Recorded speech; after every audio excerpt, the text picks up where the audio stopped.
ये इश्क नहीं आसान, इतना तो समझ लीजिए, ये आग का दरिया है और डूब के जाना है। तो ऐसा ही है ये कि लंबी लड़ाई है।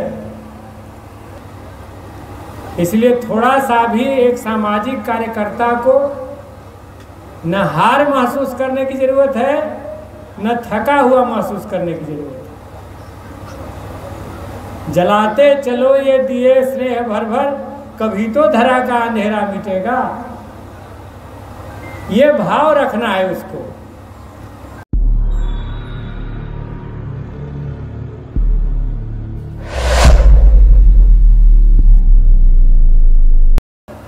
यहाँ पर मौजूद तमाम ग्रामीण बंधुओं, बहुत सारे चेहरे हैं जिनको मैं पहचान रहा हूँ, नाम से भी जान रहा हूँ।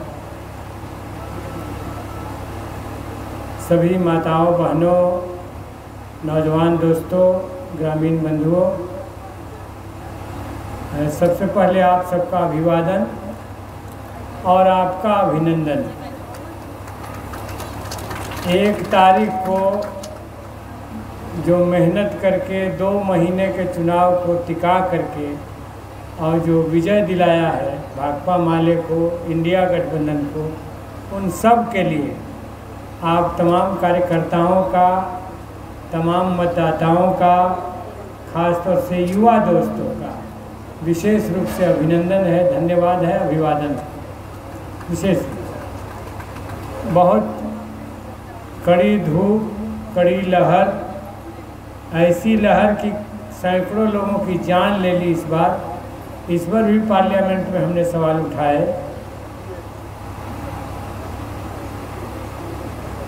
अभी जीतने के बाद कुछ पार्लियामेंट में कार्रवाइयाँ हुई हैं, लेकिन कुछ जो सुमन जी ने सवाल उठाए हैं उस पर मैं यही कहूँगा, ये इश्क नहीं आसान, इतना तो समझ लीजिए, ये आग का दरिया है और डूब के जाना है।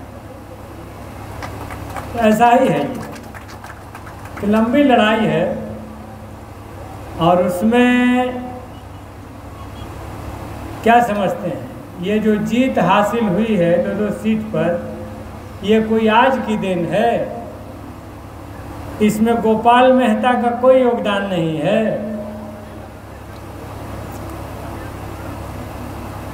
इसमें छोटू और सुजीत का कोई योगदान नहीं है। इस सभी का निष्कर्ष है ये। औरंगाबाद की लड़ाइयों का निष्कर्ष है, देश के किसान आंदोलन का निष्कर्ष है। तो सबका निष्कर्ष है ये। वो 2 खंभा तो बन गया, काराकाट औरंगाबाद। परेशानी है कुछ लोगों को, तो एक लड़ाई चल रही है और ये आज से नहीं चल रही है, और दोनों वर्ग लड़ता रहता है। ये राजनीति है क्या? ये राजनीति दोनों वर्गों के बीच की लड़ाई से ही बनी। हम तो पढ़ रहे, देख रहे हैं, और इसलिए यहाँ राम प्रसाद बाबू मौजूद हैं। इन्होंने कहा कि कई बार लगता है मोदी जी जब आ गए, पराकाष्ठा पर पहुँच गए, जो लोग समाजवादी थे, कम्युनिस्ट कार्यकर्ता थे, शोषित समाज दल के कार्यकर्ता थे, जिंदगी ईमानदारी और त्याग से जीवन समाज को जगाने में लगा दिया, और कुछ लोग आके कहने लगे कि ना सब बेकार था, मनुस्मृति ही सत्य था, वर्ण व्यवस्था ही सत्य थी। कई बार जीवन बड़ा लगने लगा कि ना ये गड़बड़ है, तो लगने लगा कि क्या हमारी जो ईमानदारी थी, जिंदगी भर की जो संघर्ष था, हमारे कई लोग शहीद हो गए, आज जिंदा नहीं हैं, तो ये सब बेकार था। नहीं, कुछ भी बेकार नहीं था। ये तो दो वर्गों के बीच की लड़ाई है। बुद्ध के 600 साल बाद पुष्यमित्र शुंग ने बृहद्रथ मौर्य की हत्या करके, बुद्धिस्टों का कत्लेआम करके और पूरे उस विचारधारा को उलट देने की कोशिश की। 600 बरस बाद जिस विचारधारा का दुनिया पर डंका बजा, कई शासक पैदा किए, उस जमाने में अशोक के शिलालेख को मैं देख रहा हूँ, आंध्र प्रदेश में जो मिला है, उसमें उस जमाने में लिखते हैं जिसका राज अफगानिस्तान तक था कि हमारे देश में हर नागरिक को कहीं भी जा करके बसने का, रोजगार करने का अधिकार है। ये आज से 2500 साल पहले की बात, और आज कह रहा है कि नहीं, इस धर्म वाले को जीने का अधिकार नहीं है। लड़ाई चल रही है, कोई बेकार नहीं, किसी की शहादत बेकार नहीं जाएगी, न बेकार गई है। महेंद्र सिंह की एक कविता है कि सभ्यता और समाज में वही नहीं होते हैं जो जिंदा रहते हैं, वो लोग जो कल गुजर गए हैं वो भी उपस्थित रहते हैं, भिन्न भिन्न ढंग से उपस्थित रहते हैं,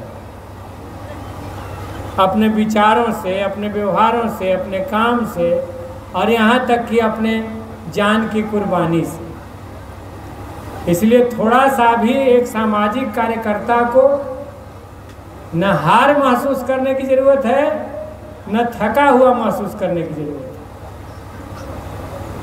जलाते चलो ये दिए स्नेह भर भर, कभी तो धरा का अंधेरा मिटेगा। ये भाव रखना है उसको। समाज से बदले में कुछ भी प्रतिदान नहीं चाहिए, नहीं। हमने जिंदगी के इस पथ को चुना, ये कठिनाइयों से भरा हुआ पथ है, दिक्कतों से भरा हुआ पथ है। चलेंगे, ठीक है। इसमें प्रतिदान कैसा, इसमें मांग कैसी? बिल्कुल नहीं। इसलिए रत्ती भर भी, वो चाहे सोनम हो या सुमन हो, आप आज के दौर की वीरांगनाएं हैं, और कमजोर होने की कोई जरूरत नहीं।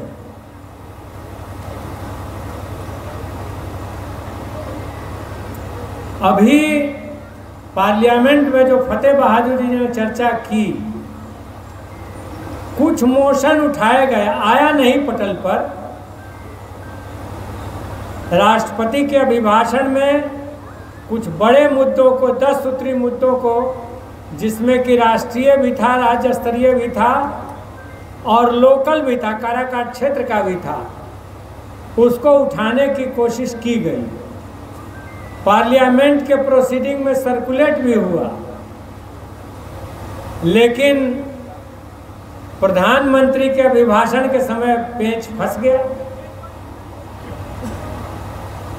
वो मणिपुर पर एक शब्द बोलने के लिए तैयार नहीं थे, और मणिपुर के सांसद का भाषण पार्लियामेंट को झकझोर के रख दिया। इंडिया गठबंधन पूरा उनके सपोर्ट में खड़ा हो गया, और उस दिन 2.25 घंटा से ज़्यादा प्रधानमंत्री भी बोले, और 2.25 घंटा से ज़्यादा हम लोग मिलकर नारा भी लगाते रहे, क्योंकि हमारे सामने ये चैलेंज था। नारे यही थे, मणिपुर के लिए 1 मिनट, अहंकार छोड़ो देश जोड़ो, नफरत छोड़ो देश जोड़ो।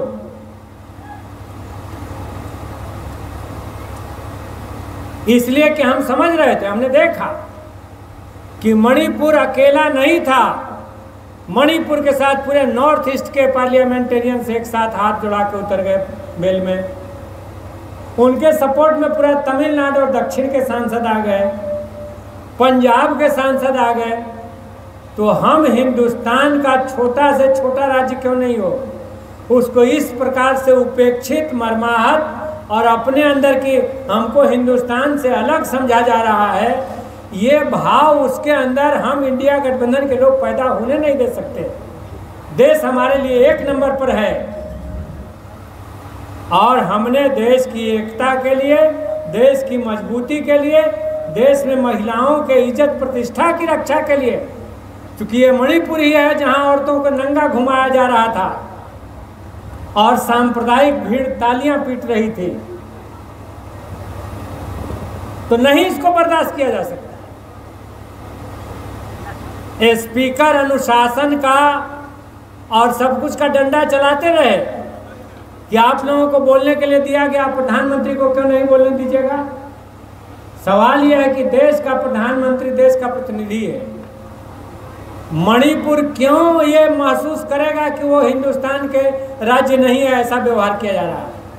और 2.25 घंटा नारा के बाद राज्यसभा में जब प्रधानमंत्री ने डिबेट का उत्तर दिया तो 15 सेकंड मणिपुर पर खर्च किया। यही उसका परिणाम निकला। हम लोग माने कि चलिए ठीक, देश की भावना जीती।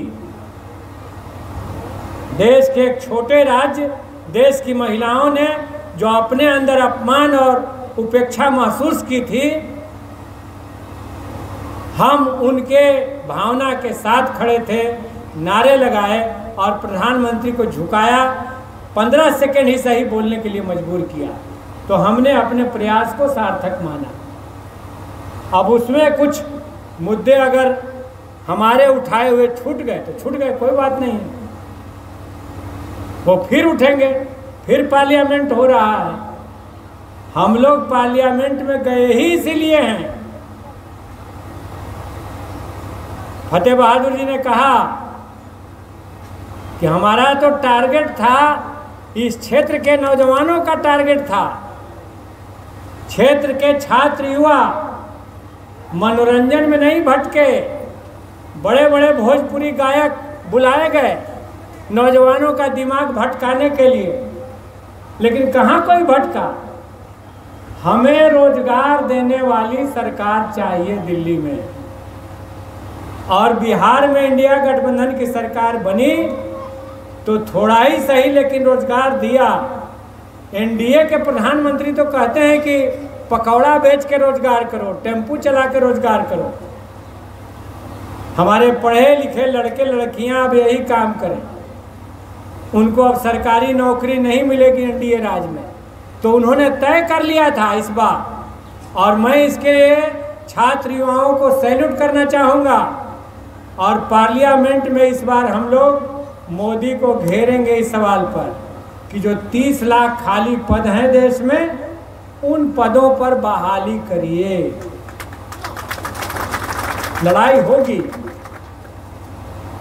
और विपक्ष, हम सत्ता तक नहीं पहुंच सके लेकिन एक मजबूत विपक्ष के रूप में हम हैं। भाजपा को तो आपने हरा ही दिया, अब ये कहिए कि बैसाखी से एक सरकार बन गई,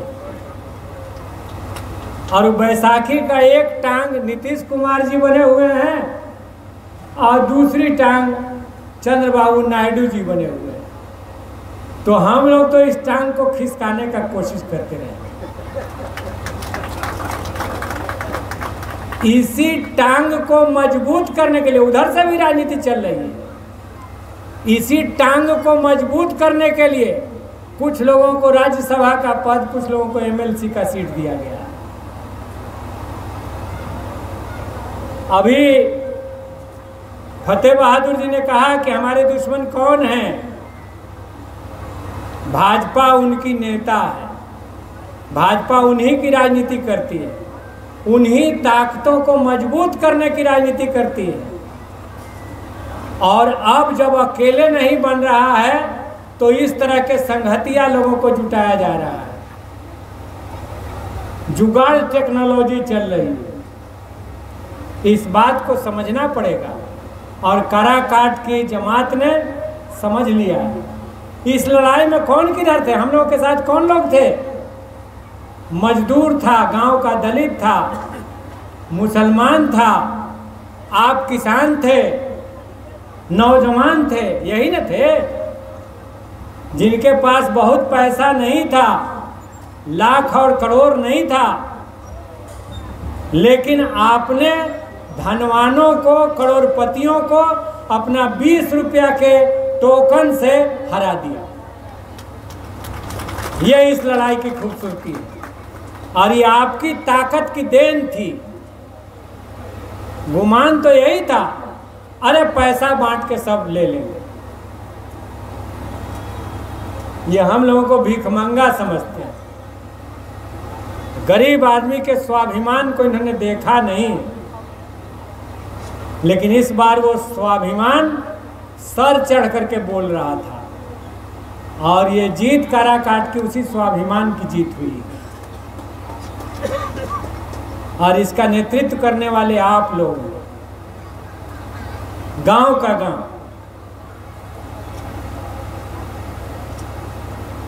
तो मैं यही कहूंगा, ज़्यादा समय नहीं है, राजनीति चलती रहेगी दो विचारधारा की।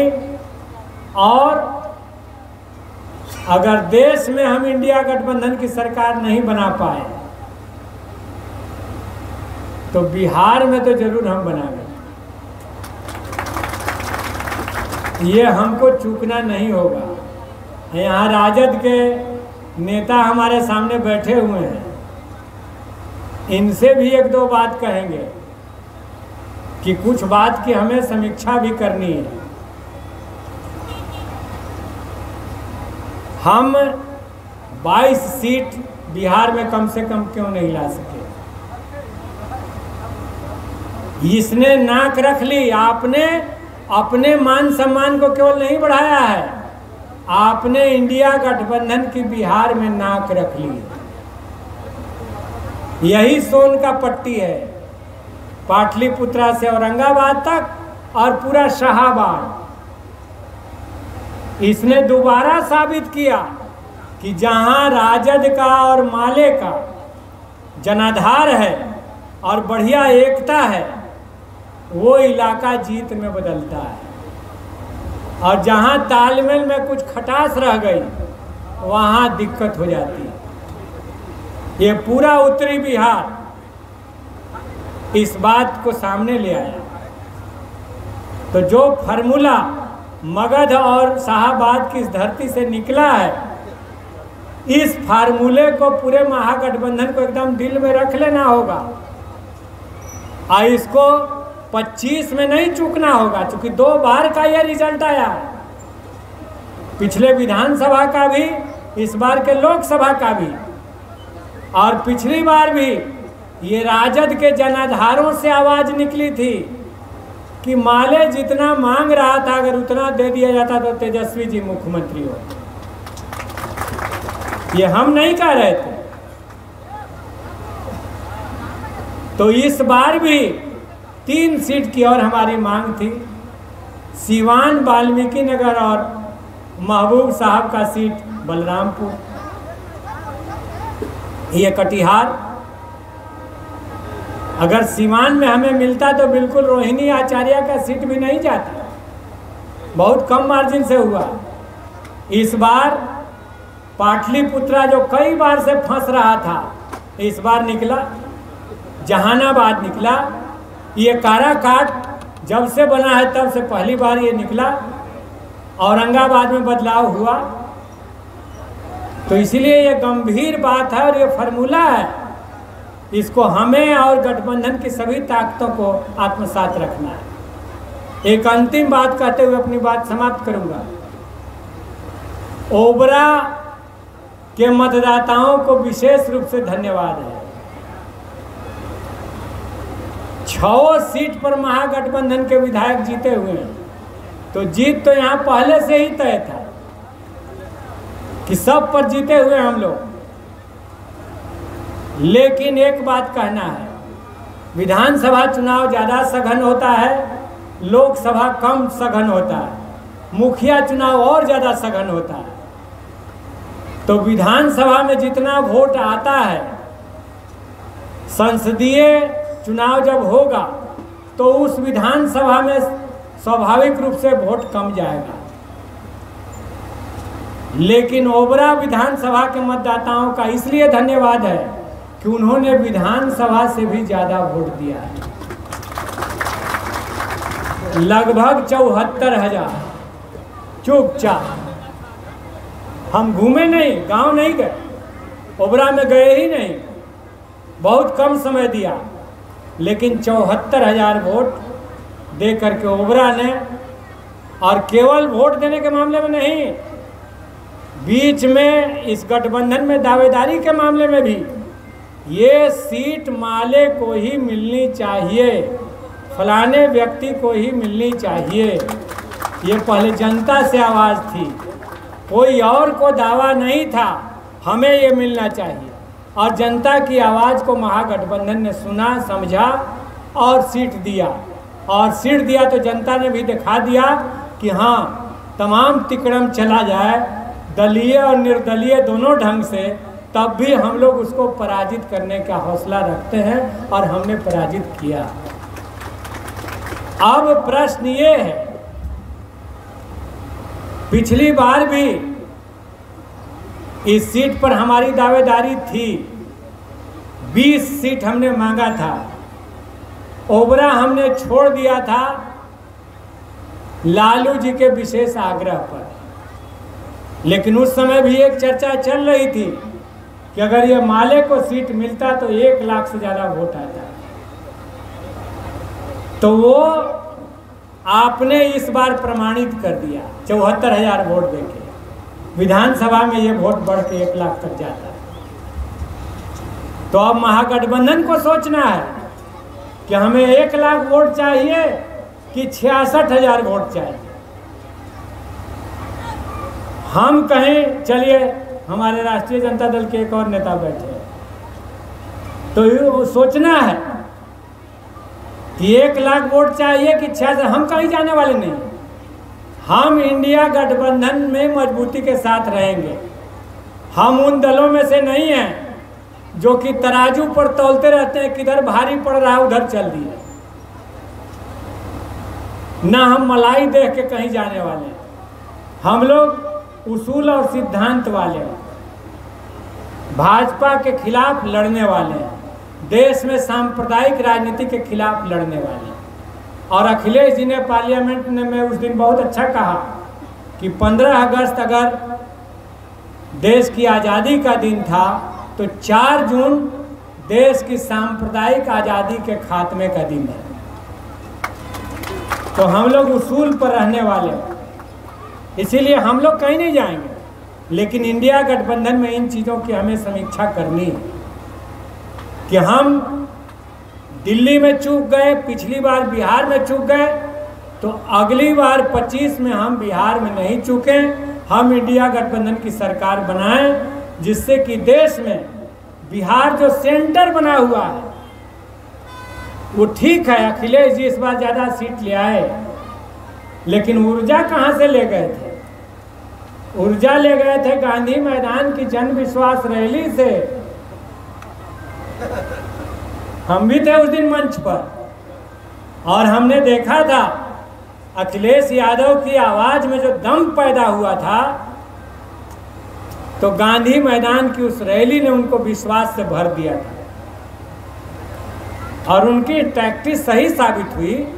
उत्तर प्रदेश में उन्होंने बड़ी जीत हासिल की, एनडीए को पराजित किया और उसके लिए बिहार, ये मानने के लिए हम तैयार हैं कि उत्तर प्रदेश हमारा बड़ा भाई साबित हुआ। कहता भी है उत्तर प्रदेश कि हम बड़ा भाई हैं, बिहार छोटा भाई। तो इस लड़ाई में तो कम से कम उन्होंने साबित किया, इसको हम मानने के लिए तैयार हैं। तो खैर ये संघर्ष चलता रहेगा। इंडिया गठबंधन का बड़ा ब्लॉक है और क्षेत्र की समस्याओं को एक एक करके हमने जो इस बार सवाल उठाया था उसमें ये सोन नहर का सवाल भी था, क्योंकि हम नैतिक और राजनीतिक रूप से दोनों से दबे हुए हैं इस बोझ से। 10 साल से इस लड़ाई को हम लड़ रहे हैं। इस बार 16 जून के बाद नहरों में पानी आया, तो पानी है ही नहीं इंदरपुरी बराज में। अब तो नापा जा रहा है कि थर्मल चलने भर पानी है कि नहीं। अभी कल 20 सूत्री की मीटिंग में बात हो रही थी कि औरंगाबाद में पीने के पानी इंदरपुरी बराज से लाया जाएगा। मीटिंग में हमने सवाल उठाया कि औरंगाबाद का पानी पी कौन गया। ये जो 300 फीट 400 फीट पानी चला गया तो किस वजह से? ये सीमेंट फैक्ट्री जो रास्ता जाम करती है, चारों ओर खेतों में चना के पौधों पर सीमेंट की बरसात करती है, और ये कंपनी को जो अधिकार है, कर्तव्य है कि वो क्षेत्रीय विकास करे, तो उसमें कितना पैसा खर्चा करती है? ये एनटीपीसी कितना खर्चा करता है? तो ये सवाल कल उठ गया और देश की संसद में भी सवाल उठता रहेगा। इंदरपुरी जलाशय बनाओ, सोन नहरों का आधुनिकीकरण करो और निचले इलाके तक पानी पहुंचाओ। कल हम गए थे, श्रेया के घर पर भी गए थे पीड़ित परिवार से मिलने, और कल नीतू के घर पर भी हम गए थे मिठोपुर, और कल एक कायस जाति के नौजवान की हत्या कर दी गई थी, जिम चलाने वाले की, उसके घर भी गए थे। क्योंकि हमारी संवेदना जाति के आधार पैदा नहीं होती है। हमारी संवेदना ऐसा नहीं है कि जाति देख के पैदा, ऐसा नहीं। अगर किसी महिला के साथ, किसी दलित के साथ, किसी गरीब के साथ, किसी भी व्यक्ति के साथ अन्याय होता है तो हम पीड़ित के पक्ष में खड़ा हैं, उसके न्याय के लिए, संघर्ष के लिए हम तैयार हैं। यही हमारा रास्ता। तो मैं यही कहूँगा कि ये सब विकास के प्रश्न से लेकर के तमाम सवाल पर बहुत धैर्य के साथ आगे लड़ाइयाँ होती रहेंगी। और जो अभी शंकरपुर में हमने कहा, वो बात मैं फिर यहाँ दोहराना चाहता हूँ कि ओबरा को अभी डटे रहना है। आपके विधायक रहे हैं तो थोड़ा सा ज़्यादा अधिकार आप महसूस करते हैं, लेकिन अब आपके विधायक नहीं है, 6 विधानसभा के चुने हुए सांसद हैं। तो इसलिए आपको पूरा इस मोर्चे पर डटे रहना है कि ये जीत आपने दिलाई है, और इसके लिए इसको 5 साल बढ़िया से कर्तव्य के निर्वहन में भी पूरा पीठ पर खड़ा रहना है, मदद करना है, और हर ढंग से इस लड़ाई को एकदम, जो हमारे बहुत सारे साथियों ने शहादत दी है, उनको दिल में रखते हुए हमें अपने मिशन पर चलते रहना है। बहुत बहुत धन्यवाद। मेरा नमस्कार। साथियों, नेशनल जनमंच को सब्सक्राइब करें, साथ ही बेल आइकन की घंटी को बजाएं।